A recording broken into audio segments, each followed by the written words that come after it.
That was the word of the day. Weird, weird, weird. They're all going, but we're not weird guys. He is so mad. He's been talking about being weird for 30 seconds straight. Trump just did a town hall with Sean Hannity on Fox News, and it was more of a disaster than you can imagine. I don't even want to waste any time. Let's jump right into it and begin breaking it down. In this first clip, Sean Hannity brings up the shooting that happened at a Georgia high school today where 2 students and 2 teachers died, and Donald Trump somehow pivots to Viktor Orban within 20 seconds of answering. It's almost impressively demented. Make sure you leave a like on the video and subscribe to this channel. Let's hop in. I mentioned we had this terrible shooting in Georgia. Right. Our prayers are with our friends in Georgia. And I've been doing town halls and interviews in public with you for all these years since you got into the political arena. And I told this audience, never before have restrictions been so tight. Obviously after the assassination attempt as well. And Director Wray said the threat level has never been this bad. He said it 5 consecutive times before Congress. What is going on? Well, it's a sick and angry world for a lot of reasons. And we're going to make it better. We're going to heal our world. We're going to get rid of all these wars that are starting all over the place because of incompetent American leadership. And we're going to make it better, you know, Viktor Orban. Okay, so now he pivots to Viktor Orban about 20 seconds after answering, and everything he said was BS, but I think it's important that we all understand who Viktor Orban is. This isn't some goofy gaffe that Donald Trump does, like the Hannibal Lecter stuff. Donald Trump is actually laying the groundwork for him stripping away our liberal democracy. So obviously, Viktor Orban got into power and eroded all of their norms, eroded their liberal democracy by stuffing their institutions with loyalists and stripping independence away from all of them, which mirrors the exact path that Donald Trump wants to take, his exact plan if he gets a second term. So again, when he brings up Viktor Orban, that is him laying the groundwork to strip away our liberal democracy. Here's a clip of Donald Trump rambling and lying about VP Harris's plans with Social Security. If they won, you'd have not 20 million, you have 100 million people. You won't have Social Security, you won't have Medicare, you won't have anything already. If you take a look at the numbers, they're filling up and loading up Social Security, Medicare with illegal immigrants that have come into our country, many of them from jails and many of them from very bad. Okay, that is not true at all. Donald Trump always says many of them from jails. He'll probably say many of them from mental institutions because he doesn't know that asylum means someone is seeking asylum, not coming from an insane asylum. But I do just want to clarify. The Democrats are the party of more social safety nets. We always have been. I mean, Obama was the one that passed the Affordable Care Act, and Trump is talking about stripping healthcare away from millions and millions of Americans. He wanted to repeal the ACA, which would have stripped healthcare away from 20 million Americans. So when he talks about Medicare being stripped away or Social Security being cut, he is absolutely projecting because he's the one that has told his rich donors that's what he plans to do. Here's Donald Trump talking again about the largest deportation operation in history. Places that never had the problem, they're pouring in.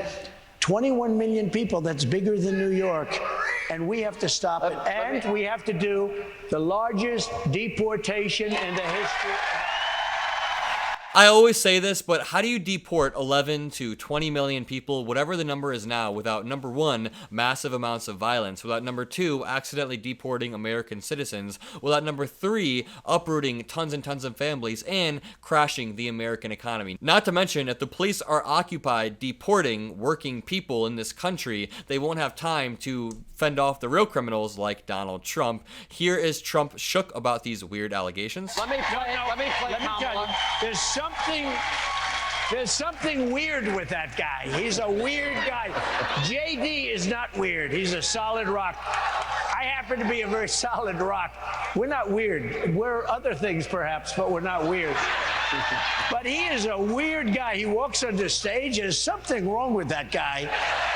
And he called me weird. And then the fake news media picks it up. That was the word of the day. Weird, weird, weird. They're all going, But we're not weird guys. He is so mad. He's been talking about being weird for 30 seconds straight, and every single time he does an interview, he does the same style of projection where he says, I'm no puppet, you're a puppet, or he says, I'm not weird, they're weird. I'm not interfering with the election, they are. It's the same repetitious talking points from Donald Trump over and over, and it's funny because you can tell that this really gets to him. They say that the things that affect sociopaths and narcissists the most are being made fun of, being made the butt of the joke, and when Donald Trump is called weird, I think it genuinely gets to him. Donald Trump still thinks he's running against Joe Biden, as evidenced by this next clip.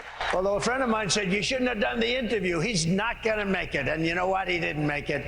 You know, think of this. It's very unfair in a lot of ways. I complain about it, but she ran against him in the primary. She got no votes, and she was the first to leave. I think 22 people or something like that. And she dropped. She was down to nothing, never even made Iowa. And he got 14 million votes, and they threw him out. They said, we want you out. And he wasn't going to win, I don't think. I don't think. Nobody threw Biden out. Biden stepped down after a month of deliberation. He was going to win, but we did a good debate. We had a good debate, and it was a fair debate. And he was down like 18 or 19 points after the debate. And I hate mosquitoes. I'm surprised I didn't think we had. We don't like those mosquitoes running around. That was random, number one, but this reminds me of when Donald Trump was saying that we should stop counting in states where he's ahead and keep counting in states where he's behind. Donald Trump is simultaneously a threat to democracy, wants to tear everything down, but then when President Biden steps down, Donald Trump is all of a sudden very concerned about democratic norms and rules, and it's just insane to me. Donald Trump does not care about democratic norms or Biden stepping down. He just wishes this was an easier race. Here's Donald Trump throwing out a completely baseless conspiracy theory that VP Harris apparently knew the questions before CNN's interview last week. Again, not true. I'll say something else. Real quick, because we got a break. If you watch that interview, she had notes. That means she knew the questions, and she had notes. She kept looking down, up. Nobody wants to cover it. I know all about notes. I mean, you know, it's all right if people know that, but she wasn't supposed to have notes. So she's asked a question. She looks down. She keeps.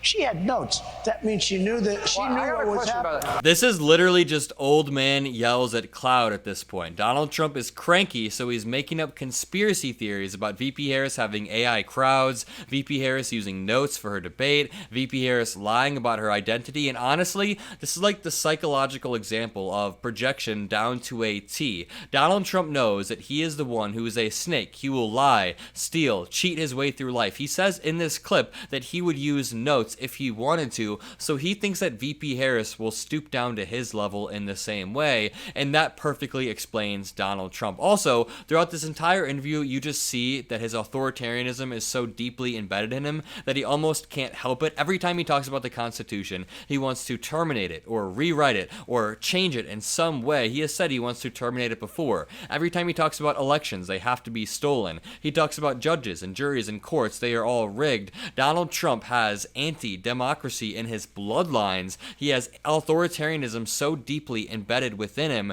that it just manifests every time he gives an interview. That is why we have to vote blue this November for VP Harris. Make sure you leave a like on the video, comment a blue heart, subscribe, but most importantly, have a great night and peace out.